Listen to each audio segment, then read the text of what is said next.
قال الله عز وجل في كلام المجيد حافظوا على الصلوات والصلاة الوسطى وقوموا لله قانتين.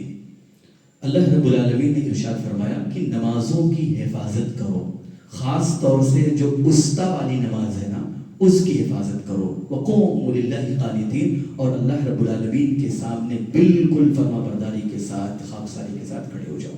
یہاں پہ جو ایک اہم چیز اللہ رب العالمین نے ذکر کیا ہے کہ والصلاۃ الوسطی، کہ تمام نمازوں کی حفاظت کرنی ہے. اللہ رب العالمین نے ہمارے اوپر 5 وقتہ نمازوں کو فرض کیا ہے، تو ہماری ذمہ داری ہے کہ ان تمام نمازوں کی ہم حفاظت کریں. لیکن خصوصیت کے ساتھ اللہ رب العالمین نے فرمایا والصلاۃ الوسطی، جو صلاۃ وسطی ہے نا اس نماز کی حفاظت کرو. تو صلاۃ وسطی کیا ہے؟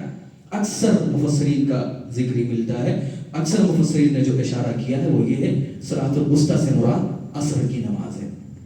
لہٰذا عصر کی نماز خصوصیت کے ساتھ ہم کو اس کی اہمیت کو سمجھتے ہوئے اس کو ادا کرنے کی ضرورت ہے. اللہ کے نبی صلی اللہ علیہ وسلم کی حدیث ہے کہ من صلی البردین دخل الجنہ، جو 2 ٹھنڈی نمازیں پڑھے گا وہ جنت میں داخل ہوگا. اس کے تعلق سے محدثین نے اشارہ کیا ہے، ایک تو فجر کی نماز، دوسرا عصر کی نماز. اور اسی طرح اللہ کے نبی صلی اللہ علیہ وسلم کی حدیث ہے کہ من ترک صلاۃ العصر فقد حبط عمله، ایک روایت میں فقد حبط سائر عمله، ایک روایت میں فقد حبط عمل كله، کہ اگر عصر کی نماز کو ضائع کر دیا، عصر کی نماز کو اس نے چھوڑ دیا تو اس دن کے پورے عمل برباد ہو جائیں گے.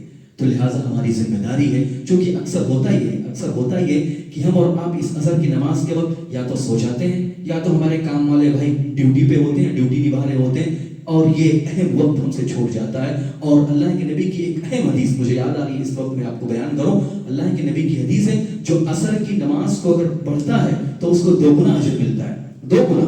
علامہ البانی نے اس روایت کو صحیح قرار دیا ہے. اللہ کے نبی صلی اللہ علیہ وسلم نے فرمایا 2 گنا اجر ملتا ہے. کیوں ملتا ہے؟ اللہ کے نبی کی حدیث ہے کہ یہ جو نماز ہے ہم سے پہلے امتیوں کو بھی دیا گیا تھا، لیکن ان امتیوں نے اس نماز کو ضائع اور برباد کر دیا.